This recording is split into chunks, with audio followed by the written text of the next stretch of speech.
اللهم صل على سيدنا مولانا محمد وعلى آله وصحبه وبارك وسلم علیہ۔ بسم اللہ الرحمن الرحیم نحمدہ ونصلی علی رسولہ الکریم۔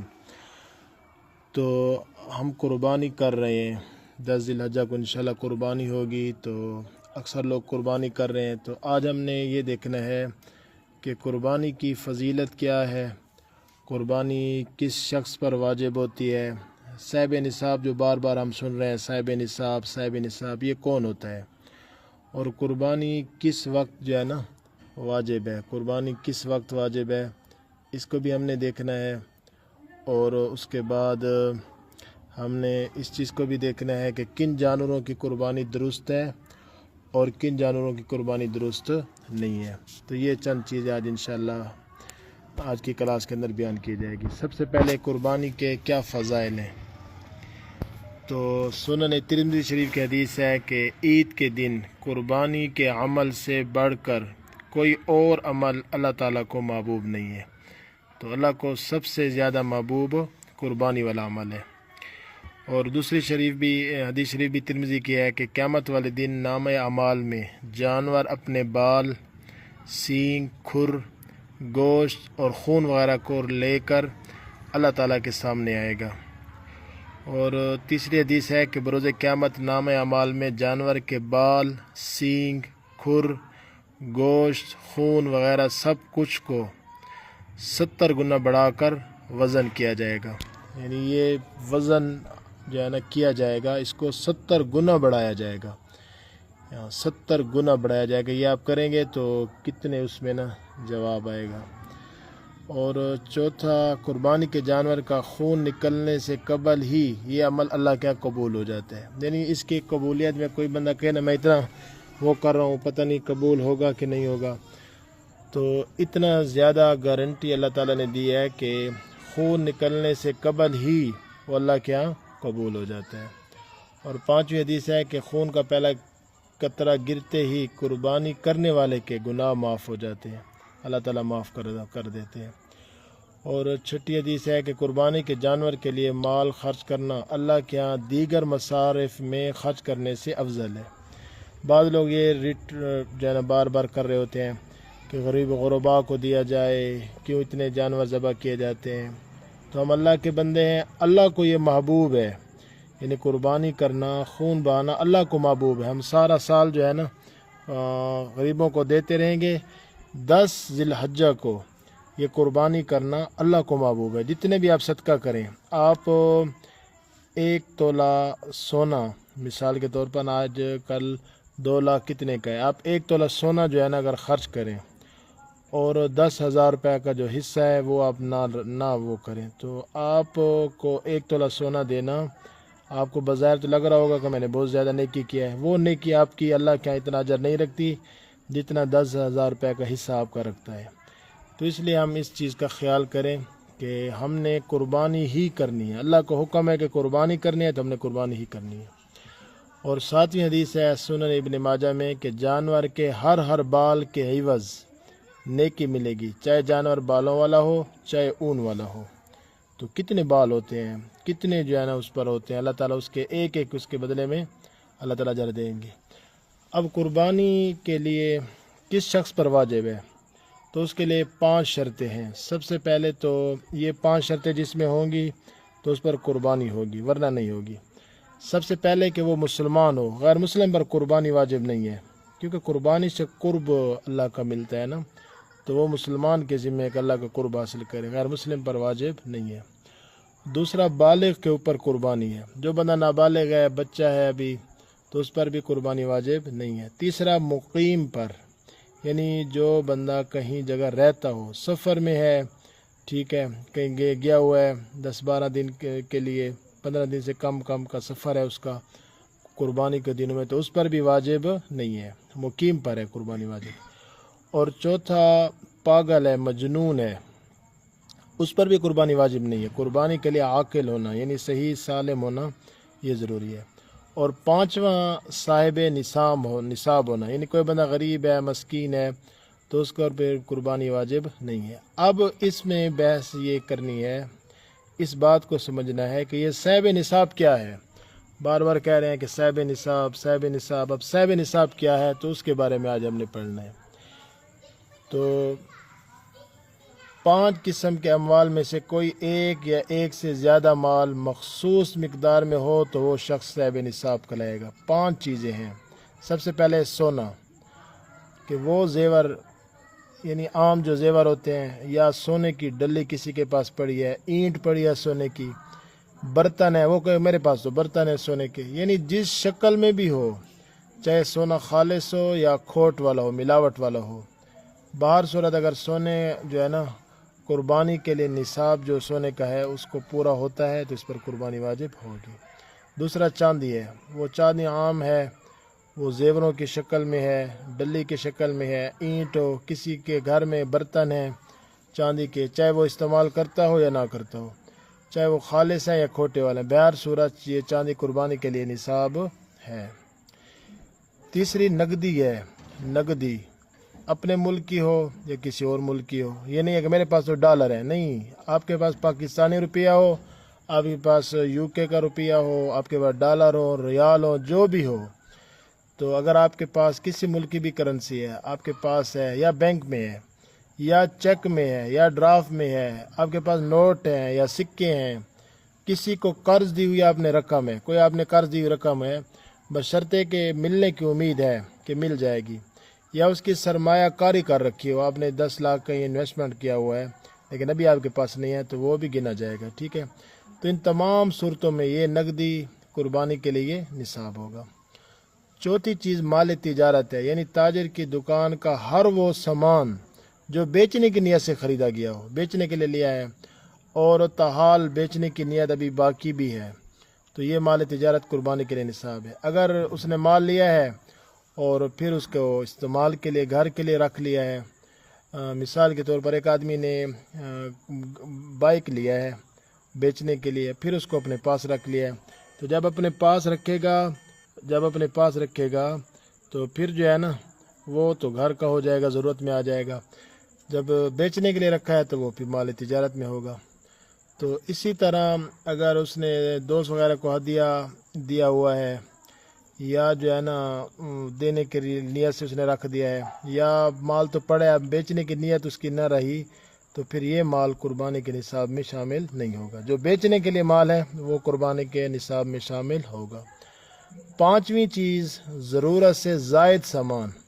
وہ تمام چیزیں جو گھروں میں رکھی رہتی ہیں، جن کو سالہ سال ضرورت نہیں پڑتی، کبھی کبھار استعمال میں آتے ہیں. مثلا بڑی بڑی دیگیں ہیں، بڑے بڑے دیگ پڑے ہیں ہمارے گھر میں، بڑی بڑی دریاں پڑی ہوئی ہیں، شامیانے پڑے ہوئے ہیں، برتن ہیں، وہ کبھی بھی استعمال نہیں آتے، تو یہ ساری چیزیں ضرورت سے زائد ہیں.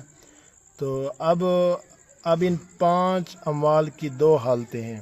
یہ جو 5 اموال میں نے گنے ہیں، کی 2 حالتیں ہیں. ان میں سے کوئی ایک مال یا ہوگا یا ایک سے زیادہ ہوں گے. اگر کوئی ایک مال ہوگا تو اس کی تفصیل یہ ہوگی. مثلا صرف سونا ہے، صرف چاندی ہے، تو اس کی تفصیل کیا ہوگی.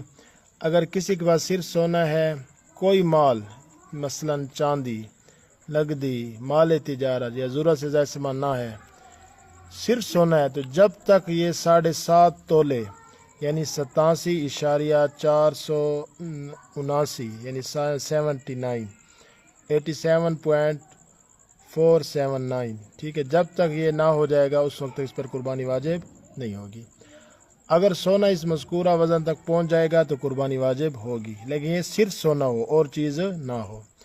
دوسری اسی طرح چاندی ہے، صرف چاندی ہو، کوئی مال نہ ہو، سونا نہ ہو، نقدی نہ ہو، مالی تجارت نہ ہو، ضرورت سے زائد سامان نہ ہو، تو جب تک چاندی 52.5 تولے نہ ہو جائے اس وقت تک قربانی واجب نہیں ہوتی.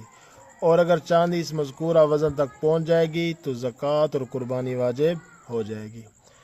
اچھا، تیسری بات، اگر کسی کے پاس صرف نقدی ہو،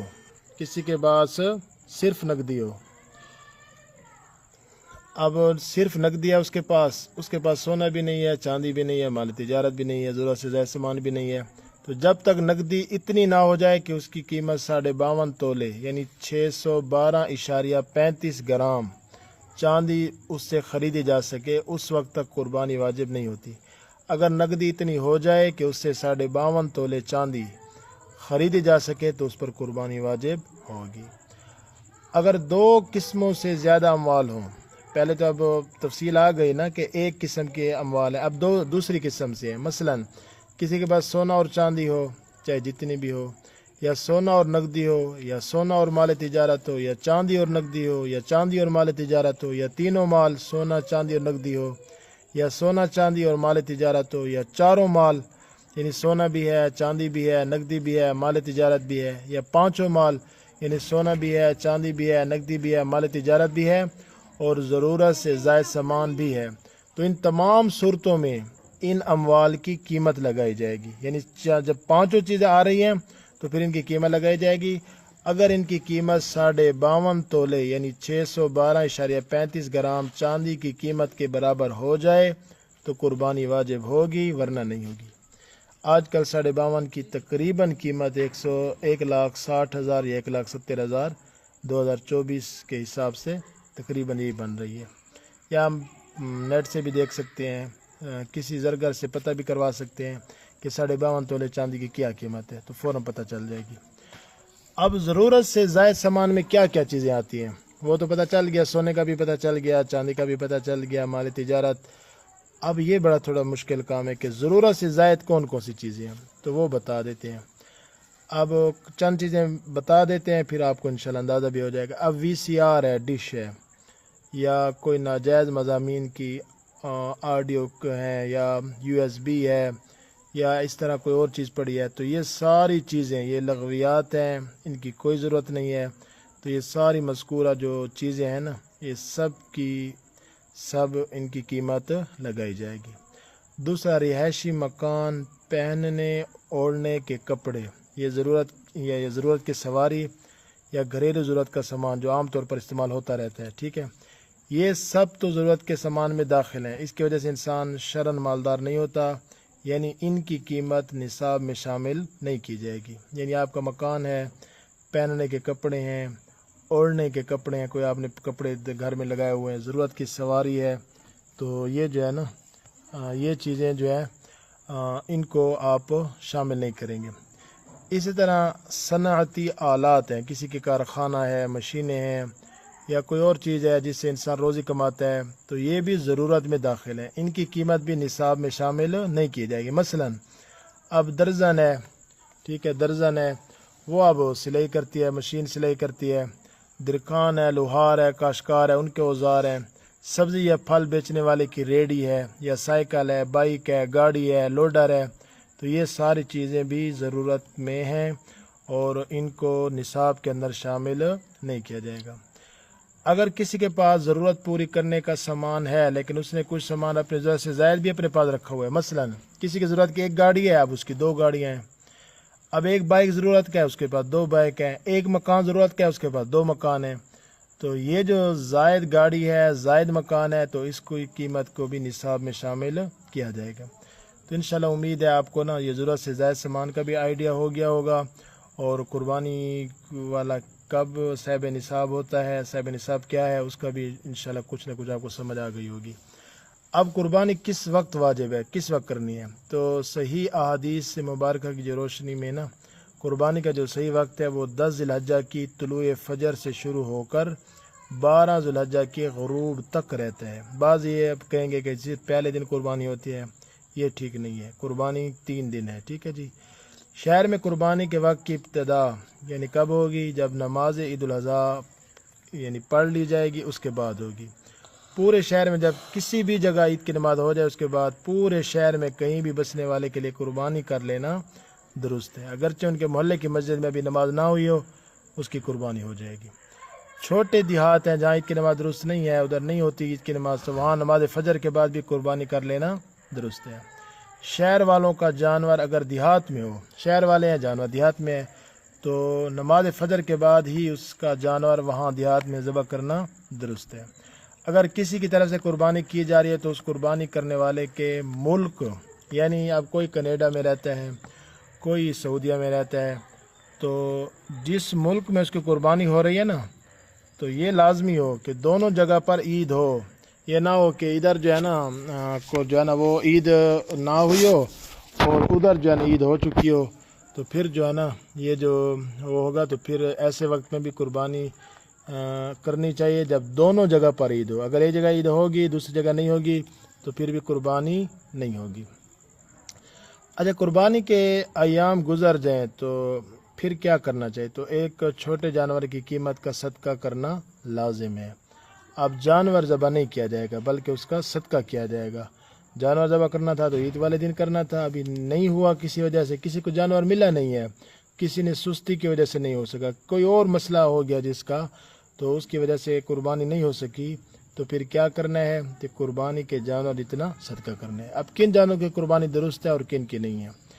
قربانی کے لیے افضل جانور تو یہ ہو کہ خوبصورت ہو، صحت مند ہو اور خصی ہو، تو یہ افضل ہے. ٹھیک ہے.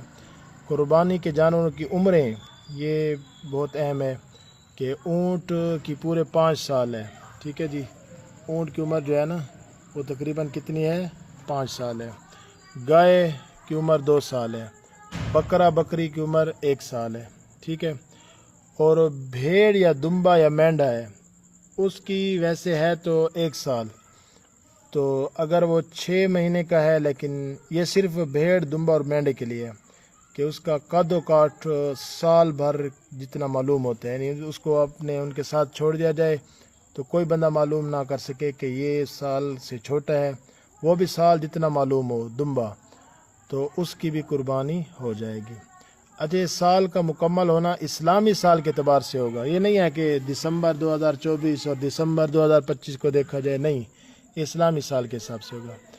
اب کن کی قربانی درست ہے اور کن کی نہیں ہے؟ اب سب سے پہلے آنکھ ہے. اب کن جانور کی آنکھ کو جو ہے نا قربانی ناجائز ہے؟ اگر مکمل اندھا ہے، کانا ہے، یعنی ایک آنکھ سے اندھا ہے، یا 1 سے تہائی بینائی اس کی چلی گئی ہے، تو اس کی قربانی جائز نہیں ہے. صرف بھینگا ہے، یعنی آنکھیں پھیر کر دیکھتا ہے، تو اس کی قربانی جائز ہے. بال ہے، بال کاٹ دیے گئے ہیں یا مونڈ دیے گئے ہیں، بالکل گونا کر دیا گیا اس کو، تو جائز ہے. اگر زخم سر پر کوئی زخم جو ہے نا سر پر زخم نہیں ہے، کھال جو ہے نا جل جانے سے اس پر بال نہیں اگتے، اور سر کا بکیا عضو صحیح سالم ہے، سر ٹھیک ہے لیکن کھال وغیرہ پر بال نہیں ہوتے، تو بالوں کی وجہ سے قربانی پر کوئی مسئلہ نہیں آتا، قربانی جائز ہے. اب تھن ہے، گائے ہے، بھینس ہے، اس کے پیدائشی 1 یا 2 تھن ہے، یا تھن تو 4 ہیں لیکن دودھ صرف 2 سے آتا ہے، یعنی آدھو آدھ ہے، 2 سے آ رہا ہے 2 سے نہیں آ رہا، تو اس سے قربانی جائز نہیں ہے. اب گائے بھینس کے 3 تھن ہیں، یا ہیں تو 4 لیکن دودھ 3 سے آتا ہے، یعنی آدھ سے زیادہ آ رہا ہے، تو ایسے کی قربانی جائز ہے. اب اس طرح بکری ہے، اس کے تو تھن ہوتے ہی 2 ہیں، تو 1 سے آ رہا ہے 1 سے نہیں آ رہا ہے، تو اس کی بھی قربانی جائز نہیں ہوگی. ٹھیک ہے جی. 1 سے زیادہ میں آئے، یعنی جس طرح گائے کا تھا، تو پھر جو ہے نا قربانی جائز ہوگی.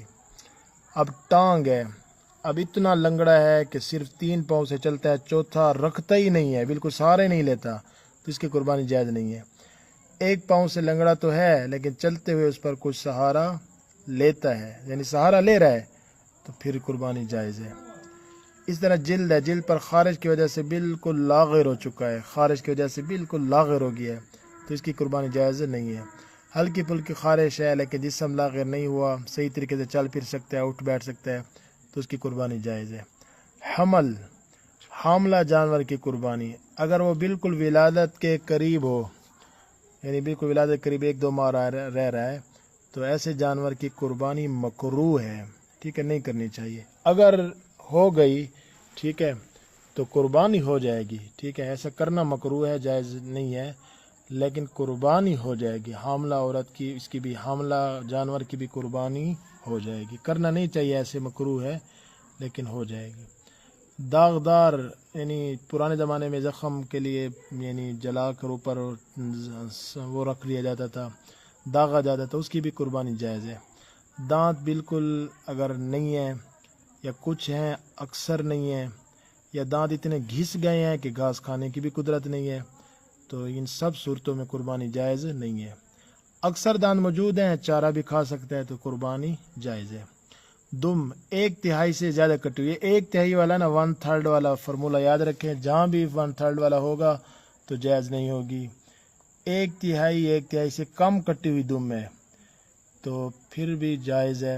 دمبے کی دم یعنی وہ بالکل چھوٹی سی ہے یا وہ بالکل ہے ہی نہیں تو دمبے کے لیے یہ مسئلہ نہیں ہے تو اس کی جائز ہے. یعنی بالکل چھوٹی سی بھی ہے تو بھی دمبے کی قربانی جائز ہے.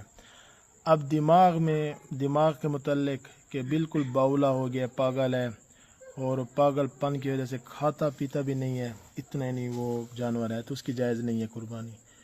پاگل باولا تو ہے لیکن کھا پی سکتا ہے تو اس کی قربانی جائز ہے. رسولی والے جانور کی بھی قربانی جائز ہے. زبان 1/3 سے زیادہ زبان کٹا ہوا ہو، بڑا جانور ہے جو چرنے پر قادر نہ ہو تو ایسے جانور کی قربانی جائز نہیں ہے. 1/3 سے زیادہ زبان بھی کٹی ہوئی ہے اور چر بھی نہیں سکتا تو ناجائز ہے. اگر زبان کٹا ہوا ہے لیکن وہ چھوٹا جانور ہے اور چرنے پر بھی قادر ہے تو یا گویائی سے محروم جانور ہے، بول نہیں سکتا، زبان کٹ گئی ہے تو زبان جو ہے نا وہ تھوڑی کٹی ہوئی ہے، چر بھی سکتا ہے تو اس کی قربانی جائز ہے. زخم ہے، کسی جانور کے زخم میں کیڑے پڑ گئے ہوں، اس کی وجہ سے اتنا دبلا ہو گیا ہو کہ ہڈیوں میں گودا بھی نہ رہا ہو، اتنا یعنی شدید مسئلہ ہے تو یہ قربانی ناجائز ہے، جائز نہیں ہے. اگر تھوڑا معمولی زخم ہے تو اس سے قربانی جائز ہے. سینگ ہے، پیدائشی طور پر نہیں ہے یا اوپر صرف خول اتر گیا ہے یا سینگ تھوڑا بہت ٹوٹ گیا ہے یا بچپن سے ہی کیمیکل لگا دیا گیا ہے، سینگ نکلنے نہیں دی گئے تو یہ قربانی جائز ہے. اگر سینگ اتنا یعنی جڑ سے اکھڑ گیا ہے بالکل، یعنی پہلے تو ٹھیک ٹھاک تھا لیکن جڑ سے اکھڑ گیا ہے، اب اس کے دماغ تک اثر پہنچ گیا ہے تو قربانی جائز نہیں ہے. اسی طرح خصی جانور کی قربانی یا جس کے بچے پیدا نہیں ہوتے، بانج جانور قربانی ہے یا بوڑھا جانور ہے، ٹھیک ہے، اس کے اندر قوت تولید باقی نہ رہے، یا ایسا یعنی جس طرح مردوں میں عورتوں میں خنثی ہوتے ہیں، مشکل جانور یعنی پتہ نہ چلے کہ مادہ ہے کہ نر ہے لیکن اس کا گوشت گل جائے تو اس کی قربانی جائز ہے. تو جس جانور کا گوشت نہ گلے، خنثی مشکل ہو اور اس کا گوشت بھی نہ گلے تو ایسی قربانی جائز نہیں ہے. جس جانور سے بدفعلی کی گئی ہو، اللہ معاف کرے کئی قسم کے مسائل پیدا ہو رہے ہیں تو اس کی قربانی مکروہ ہے. ٹھیک ہے جی. اچھا، کان کسی کے پیدائشی طور پر دونوں کان یا ایک کان ہو ہی نہیں تو جائز نہیں ہے، یا 1/3 سے زیادہ کٹا ہے تو جائز نہیں ہے. اچھا، پیدائشی طور پر کان تو ہیں لیکن بہت چھوٹے ہیں تو جائز ہے. کان لمبائی کی صورت میں یعنی صرف چرا ہوا ہے یا 1/3 سے کم کٹا ہوا ہے تو بھی اس کی قربانی جائز ہوگی. کمزوری یعنی معمولی دبلا پتلا ہے، چلنا پھرنا آسانی سے ہو جاتا ہے تو جائز ہے. بہت کمزور ہے، لاغر ہے، دبلا ہے، ہڈیوں سے گودا ہی ختم ہو چکا ہے تو اس کی ناجائز ہے. اپنے پاؤں پر چل کر ذبح کرنے والی جگہ تک جا سکتا ہے تو قربانی جائز ہے. عیب بعد میں پیدا ہوگا، یعنی خریدنے کے بعد ایسا عیب پیدا ہو گیا جو قربانی کے لیے جائز نہیں ہوتا، جو اوپر ہم تفصیل پڑھ چکے ہیں. تو اگر غریب ہے تو اس کی جو ہے نا قربانی جائز ہو جائے گی، ادھر غریب کے لیے فائدہ ہے. اگر امیر ہے تو پھر وہ کیا کرے، قربانی کو تبدیل کر لے، اس کی قربانی جائز نہیں ہوگی. اسی طرح ذبح کرتے وقت اگر یہ عیب پیدا ہو گیا، جس طرح یعنی ہم نے کہا کہ اس طرح ہو تو یہ نہیں ہوتا، اگر ذبح کرتے وقت عین اسی ٹائم یہ عیب پیدا ہو گیا تو اس سے قربانی جائز ہو جائے گی. موٹاپا اتنا زیادہ ہے کہ ذبح والی جگہ تک بھی نہیں جا سکتا تو بھی جائز ہے، اس کا مسئلہ نہیں، موٹا جتنا بھی ہو جائز ہے. اچھا، ناک میں نکیل ڈلی ہوئی ہے، اس کی وجہ سے ناک معمولی زخمی ہو گیا ہے تو قربانی جائز ہے. اگر ناک کٹی ہوئی ہے تو اس سے قربانی ناجائز ہے. اللہ تعالیٰ نے توفیق عطا فرمائے.